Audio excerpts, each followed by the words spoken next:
credit card and earn unlimited rewards. The time by Sagicor Bank is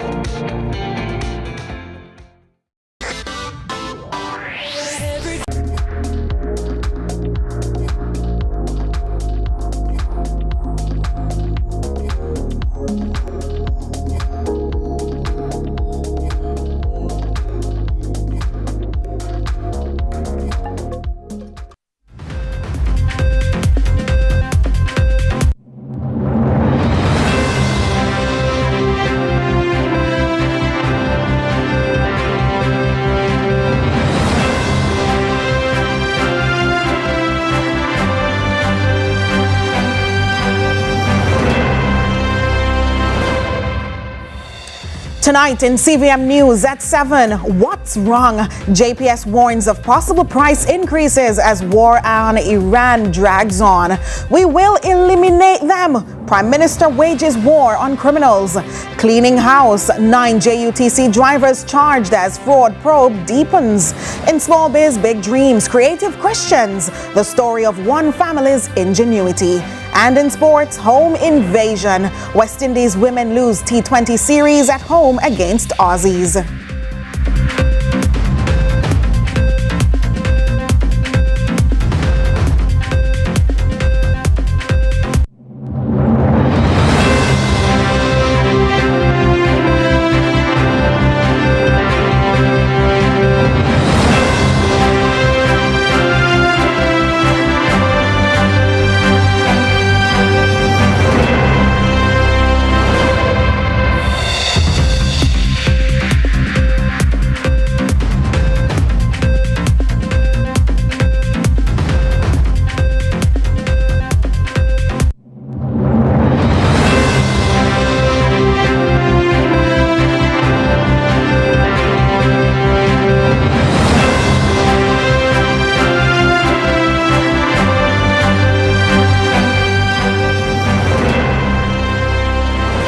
From Kingston, Jamaica, this is CVM News at 7 for Monday, March 30, 2026. I'm Nika Lewis. Thanks so much for joining us.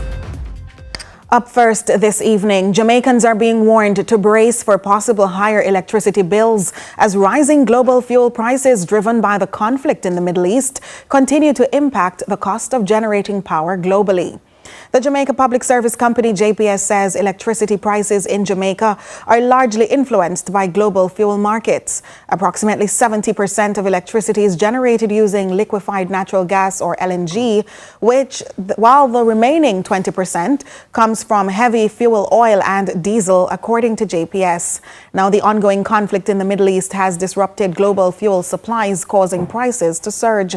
Oil prices, for example, have jumped from $60 per barrel in December 2025 to nearly $100 per barrel in March 2026, directly affecting electricity generation costs. The company emphasized that fuel charges on electricity bills are not a source of profit for JPS. All charges are passed directly from suppliers to customers and are reviewed and approved by the Office of Utilities Regulation, OUR, to help customers manage potential increases. JPS says it's working with the OUR to introduce a fuel rate stabilization mechanism designed to reduce month-to-month bill fluctuations, make electricity costs more predictable, and provide greater stability during challenging economic periods. Globally, countries are taking steps to ease energy pressures.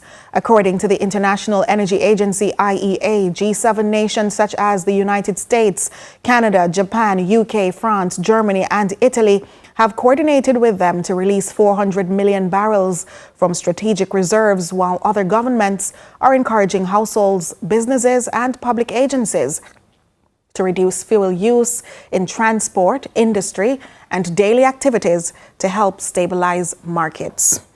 Joining me now for a bit more of an understanding on what has happened here is economist Keenan Faulkner. Welcome, Keenan. Hey, thanks for having me, Nika. Indeed. Please help us understand, could these rising electricity costs affect jobs, businesses, and the overall economy? Well, eventually it might have a dampening effect because electricity generation is one of the largest components of GDP, and electricity costs, obviously are one of the larger utilities that businesses have to contend with. So if businesses have to cut back, then it may potentially mean they are going to cut back in other areas, including possibly employment. But there's no real easy way out of the situation that we are likely to be faced with, because you could now have effects on both electricity generation and transport. And whereas you might suggest now that you could potentially expand the current staggered working hours to be remote work, more flexi work, more work from home, that now will hit you in your electricity bills eventually. So countries around the world, to sort of mitigate this entire situation, they have either begun to ration fuel, or they have removed taxes on fuel, or they have given targeted subsidies. I think if the government were going to do something about this situation, that the targeted subsidies might be the most likely. However, given the situation that the country is in now fiscally, it is not feasible. I think it may not be feasible for the government to consider that at the moment. So it can But are there no other options for the government to consider then, since we're in this position? It might cost, I think, because it will cost the government something directly, that it may not be likely to do that. But I think it really should expand work from home, remote work, flexi work in general, so to mitigate the pressure at least on the transport side, because the effect on transport now is going to be likely greater. It's not like a lot of persons can shift easily to public transport, especially given the own problems that public transport itself has, and our over dependence on private transport. So that may be an indirect way that the government can sort of implement or advance a policy and speed up progress on that, given the situation that we are likely now to experience over the next couple of months.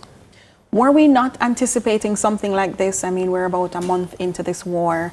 We must have expected something like this to happen at some point. Is it happening quicker than we anticipated? I mean, I think the severity of it is more than we expected, because even if prices go up for the barrel of oil in the Middle East, we didn't really expect that it would go closer now to 120, potentially 150. Analyses have said that when you get to 150, it could potentially trigger a global recession. And other worst case scenarios have the price going up to $200 per barrel. And that would be very deleterious. So I was a little surprised in a sense that this wasn't ventilated fully during the past budget debates that were just closed. The mention was made of the NIR, but what that does is that it insulates you from the supply shock, so that you can maintain a sense of normalcy and not have your activities too disrupted. But the price shock, which will now filter into everywhere in the economy, is what you're not insulated for. And I think there will have to be some provisions for trying to mitigate cost of living pressures, through targeted interventions. Of course, I mentioned subsidies that the government may now eventually have to consider in a sort of recalibrated budget and fiscal position over the next couple of months.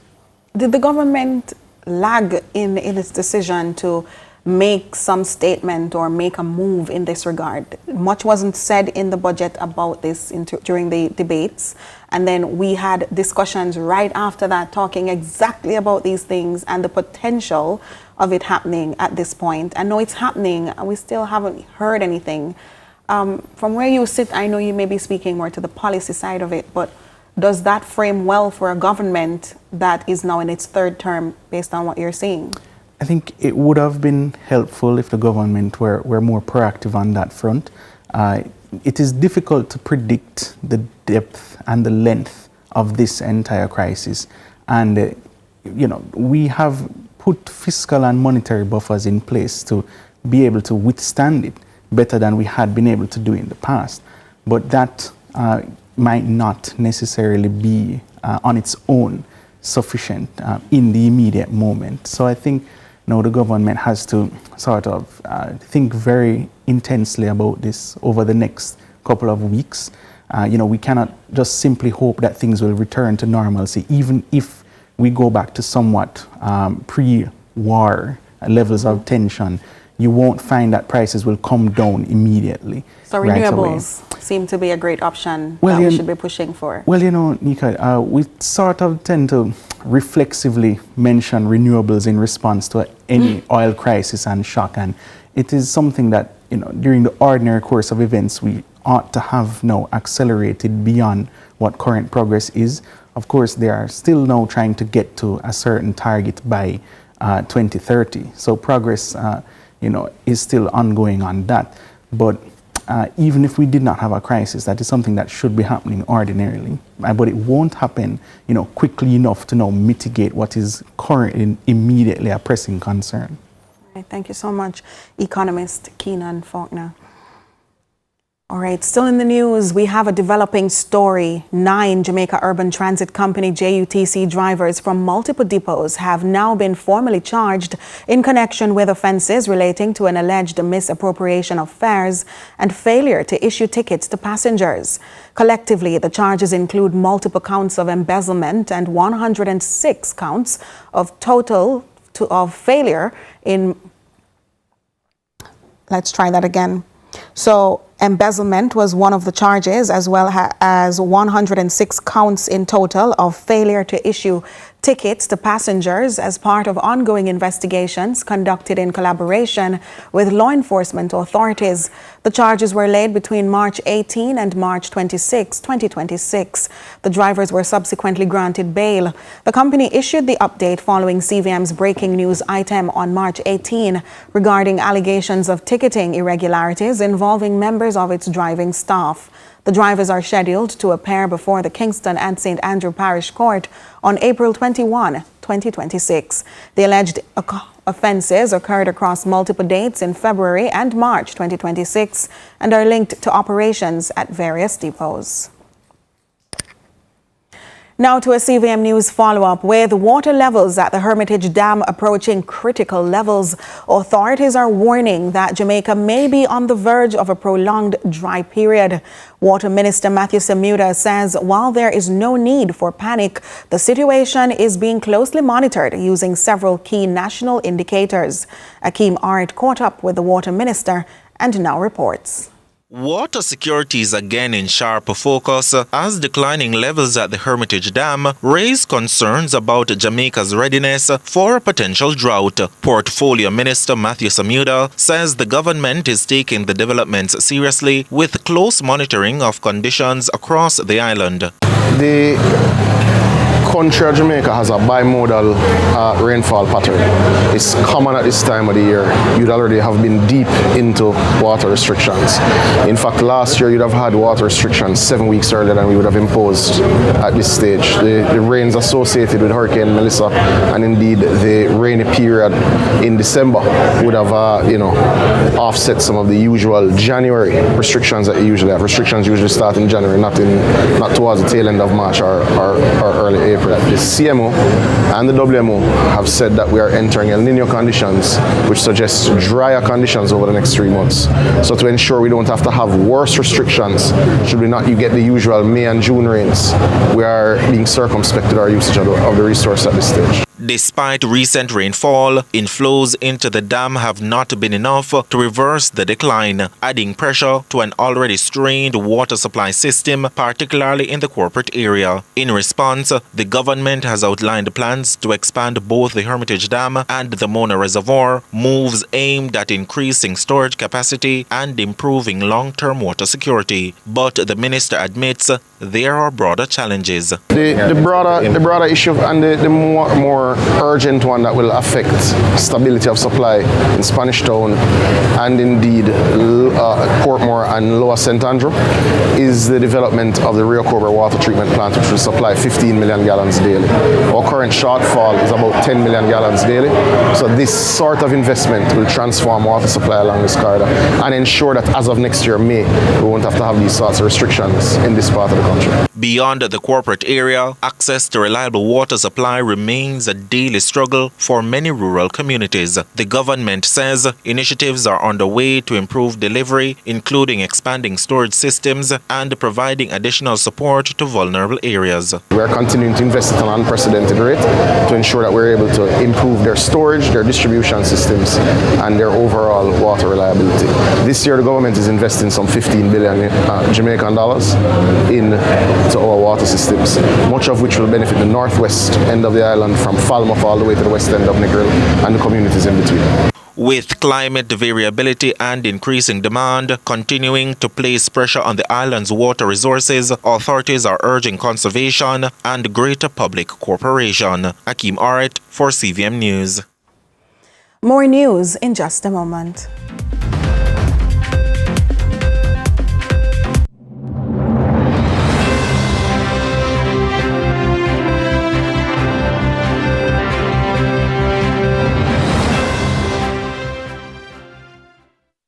Jackden Medical Services expert care is never out of reach. We provide advanced cancer treatment, safe, high-quality dialysis, trusted ophthalmology services, and comprehensive cardiology care. Plus fast, reliable results from our Suma lab, all at unbeatable prices. Call us, visit our website, or message us on social media. Jackden Medical Services, affordable, world-class.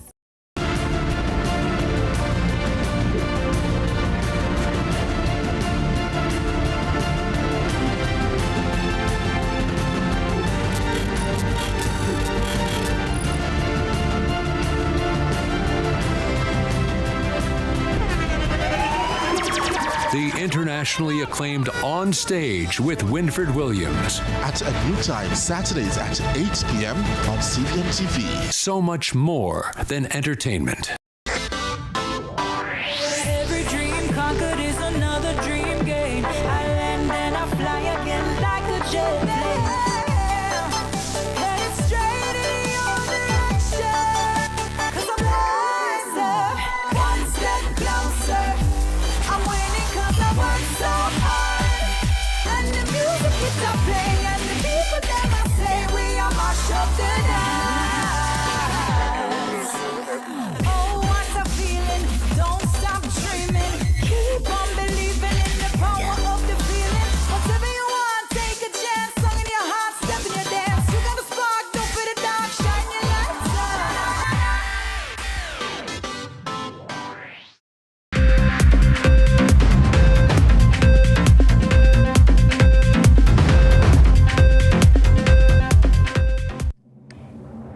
Thanks so much for staying with us.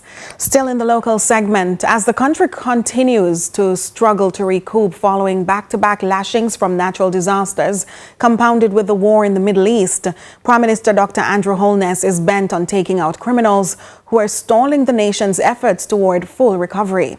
Speaking at the St. Anne Chamber of Commerce Awards banquet, Dr. Holness says it's the nation's responsibility to end the stigma criminals stamped on Jamaica. Natasha Williams reports. Dr. Holness says more investors would be drawn to Jamaica since the country produces the same high value in services regionally, but adds law-abiding citizens need to wrest the island from the hands of criminals. He blames the criminals for the nation's inability to reach its full potential due to what he calls their false hero and savior roles in communities. That crime impacts our productivity. Crime destroys the value of our service and product. We must stop seeing the criminals as Robin Hoods and see them for what they are, a pestilence. And until we get that out of our minds, that we're not dealing with angels, then we will continue to cuddle them. Unless we recognize that the criminals impact the tourism product and reduces the value that we can get from it, we won't grow. And your wages will remain low. Because the service that we offer is a much better product. But we can't get the value out of it because there is a stigma.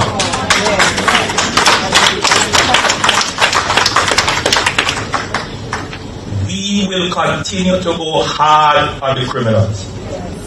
We will eliminate them from our society so we can get the full value of the Holness reminds it's the first in 30 years that the country has recorded such drastic reductions in murder. He says the government is intent on maintaining those gains. Meanwhile, PM Holness is encouraging increased productivity, insists Jamaicans should not always wait on investment but produce their own way to it. We have to change our mindset. We have a victim mindset. As if the world owes us anything. Let us start from the position that the world owes us nothing, and we are going to go here and fight for our own, no matter what you throw at us, because that is what it means by being literal follower. Meanwhile, Dr. Holness, in encouraging increased productivity, insists Jamaicans should not always wait on investment but produce their way to it. Pointing to the volatile state of the country's economy now due to the ripple effects from the Middle East war and 3 major hurricanes in the last 6 years, Dr. Holness is imploring Jamaicans to work together to bring back the economy. I encourage every Jamaican to internalize this, because it means everything for the fulfillment of the things that you would like to see happen in your community. It's because Jamaicans need to be far more understanding of how global events impact our local economy. Natasha Williams, CVM News. Meanwhile, Jamaica's agriculture sector is set for a major transformation following the approval of a $50 million climate adaptation project.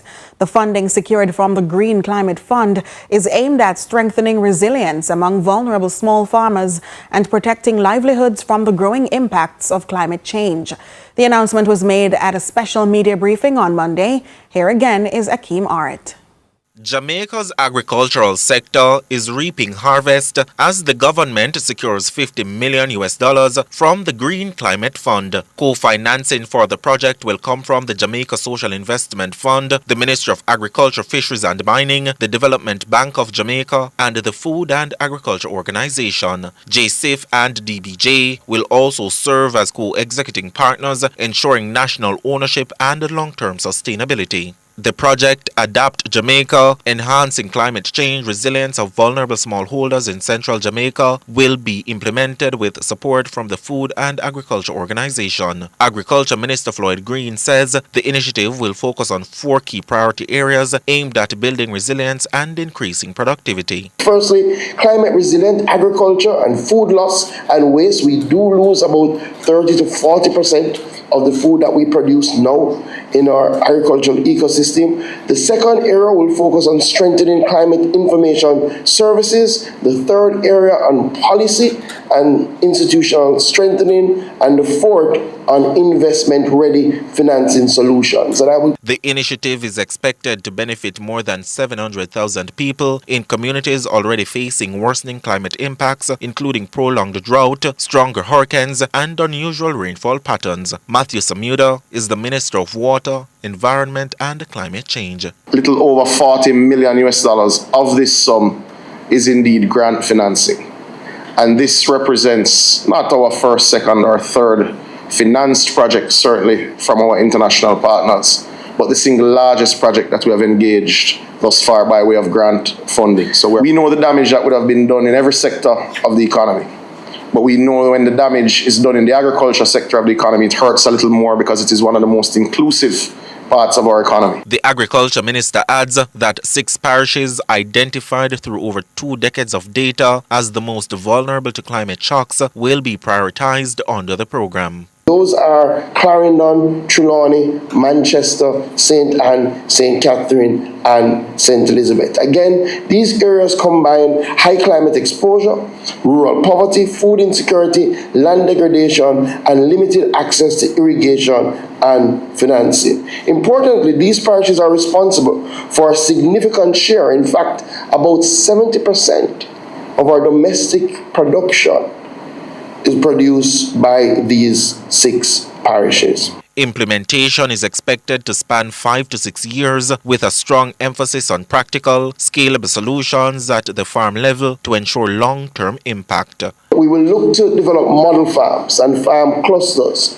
where we will deploy climate resilient solutions to show them work in real time, including things like solar powered irrigation, reinforced greenhouses that are designed to withstand stronger storms, efficient water management systems such as drip irrigation, especially for our vulnerable farmers. We will have a strong training component and provide access to simple, affordable tools that are focused on rainwater harvesting and water efficient technology. Akeem Oret, CVM News.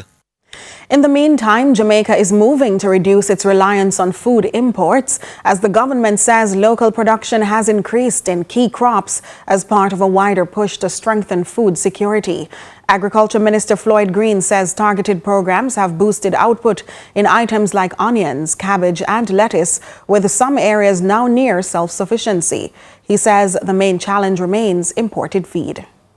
So we have been on a journey to reduce our import bill, and it has been going well, especially in the crops that we specifically targeted. Things like onions, where we consume a lot of it. We have specifically have a program around increasing our production numbers. We've seen a significant increase over the last 5 years, reducing the amount of onions that we import. When you analyze our food import bill, where we see a lot of challenge is on our feed. So as we drive chicken production, as we drive small ruminant production, a lot of that feed is imported and is counted as part of our food import bill. And Minister Green also highlighted the government's efforts to combat predial larceny with law enforcement and new legislation, resulting in increased arrests and more cases before the courts. Predial larceny is one of our big successes now. In fact, we have been doing much better in relation to our predial larceny numbers. Our arrests are up by over 100% because we now have a part of the police force which focuses on predial larceny. We have the Agricultural Protection Branch, which has 60 officers, and all they do is focus on agricultural crime. So we're seeing more stops, we're seeing more matters before the court, we're seeing more convictions, which is very, very good, which means that the cases are being prepared better. And we are also seeing the new laws that we have brought into force.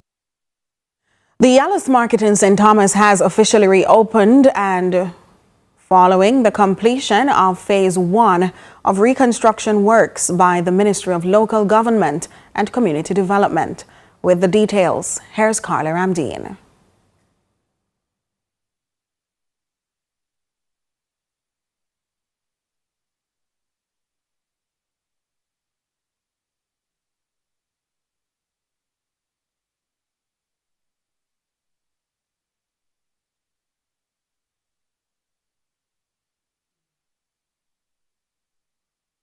We'll have that story for you right after this break. Stay with us.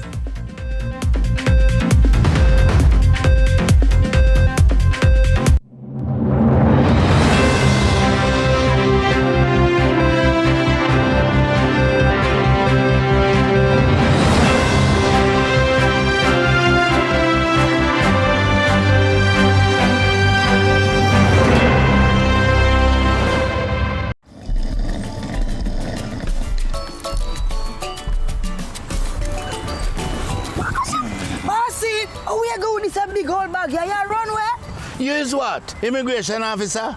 Mind your own business.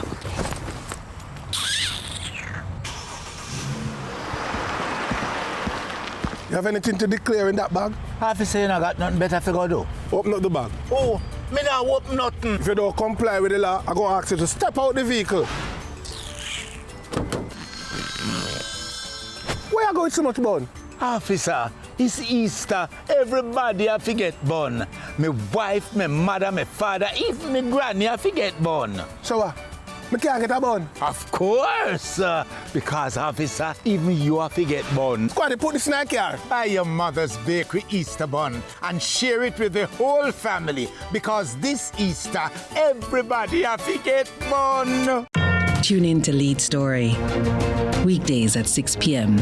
Hosted by Jody Ann Quarry. Brought to you by Horizon, a new loan product from Access Financial Services.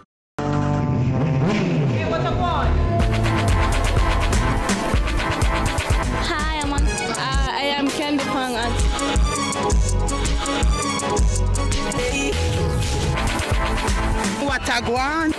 What's a guan? That a guan pa. What a guan? What a guan? What a guan?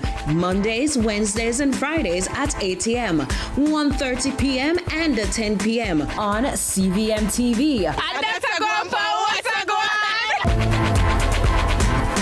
New KFC Saucy Wings. Available in sweet red chili and citrus chipotle barbecue. KFC, it's finger licking good. The time by KFC is 7:30.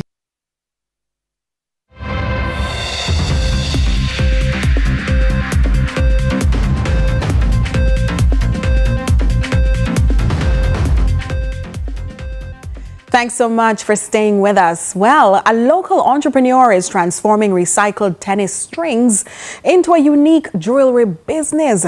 In tonight's edition of Small Biz, Big Dreams, our reporter Kevin Black shares the story of Clement Charles Walters, who has built a brand rooted in passion and sustainability.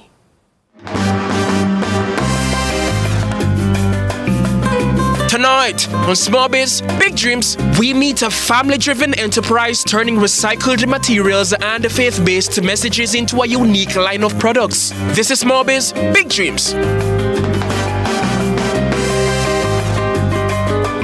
For the past 7 years, Clement Charles Walters and his daughters have been building a business rooted in creativity, sustainability, and faith. From stringcraft jewelry to Christian-inspired products like books, mugs, and t-shirts, the family has created a diverse brand serving clients both locally and overseas. We string rackets, we string tennis rackets and badminton rackets.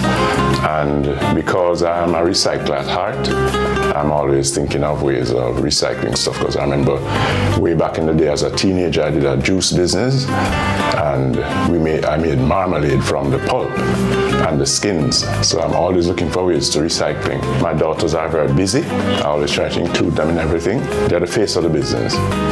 They're twins and they're marketable, more marketable than I am. Walters says that the business grew from his work in stringing tennis and badminton rackets, where he found creative ways to reuse materials that would otherwise go to waste. Here we have rackets on here and rackets over there, badminton rackets and tennis rackets. This is just what we do on a daily basis.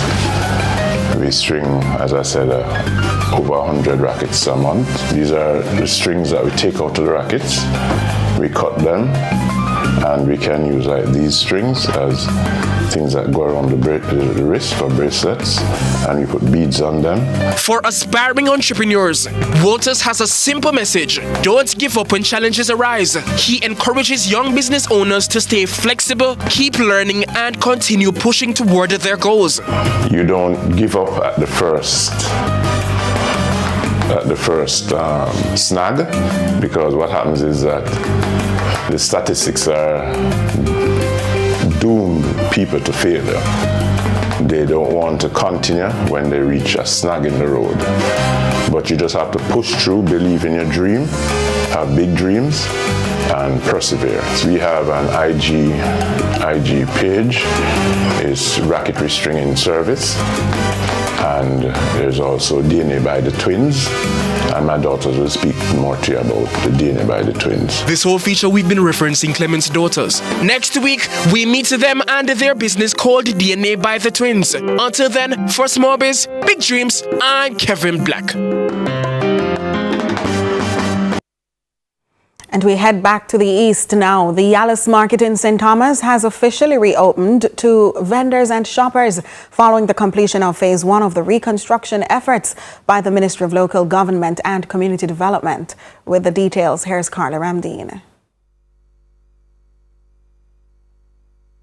Local Government Minister Desmond McKenzie purchasing vegetables from vendors at the newly refurbished Yallahs Market in St. Thomas last Friday. Speaking at the opening, Minister McKenzie noted that the renovation was necessary to provide vendors with appropriate working conditions after they had previously been forced to operate outside the market building due to challenging conditions inside. And today I'm here to honor a commitment that was made by the government of Prime Minister Dr. the Honorable Andrew Holness to give back Yallahs the market that they want so badly, that was taken away from them. and lease to their colleagues. And the reason why I'm stressing the importance of markets, this is where our farmers earn their livelihood. If we should do a check across Jamaica to look at the benefits on education that comes out of the markets, you will be pleasantly surprised. Phase 2 of the renovation will include the construction of stalls outside the main building, along with paving the facility. The market is not officially open, so I'm expecting that within the next couple of days that everybody will be moving into the market. I gave the charge to the municipal corporation and to the vendors that the market is not built for just to be looking at. People must come in to occupy the market, and I do believe that they are going to come. Minister Mackenzie says the government will continue to waive market fees throughout April as phase 2 of the project gets underway. You will resume paying your market fees, but you will be able to go right through April in good stead until we have completed, and may you look forward. Carla Ramdeen, CVM News. Still in St. Thomas, Member of Parliament for St. Thomas Eastern, Rosemary Shaw, has commended the Ministry of Local Government for its efforts towards the creation of the latest night shelter. She also encouraged displaced individuals in the parish to feel at home at the centre. However, speaking at the opening of the St. Thomas Municipal Drop-In Centre on Friday, Ms. Shaw had a special request of the minister. This is your home. And Minister, you recall that I asked you to assist with some bedding.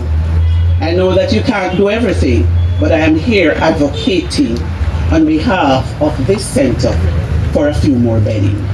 To the staff of the St. Thomas Municipal Corporation, you have a job to do in taking care of the elderly and the less fortunate. Meanwhile, MP Shaw is demanding that more attention be paid to drain cleaning in the parish. She notes poor maintenance of the public drains have become a health risk for locals. Drain is running from the police station, right up from June Supermarket, come right down, and it goes on the main road. I've spoken to the National Works Agency, I have spoken to His Worship the Mayor, and I've also spoken to the CU to intervene in a problem that we have, and it relates to the drainage situation in the town of Morant. I am looking at it even today, and I am concerned about the health of our citizens that traverse that road. Up next is sports with Jordan Fort. Stay with us.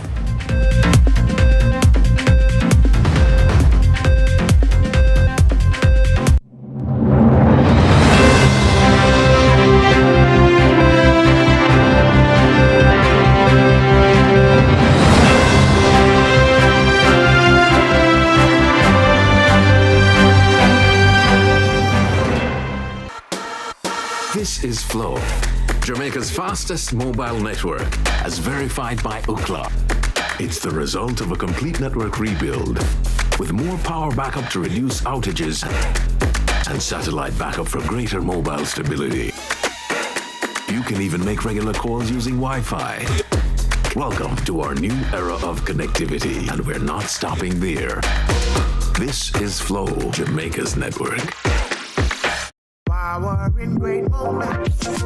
If you have financial needs, Chris and Charles will fix them for you. Power in great moments since 1992.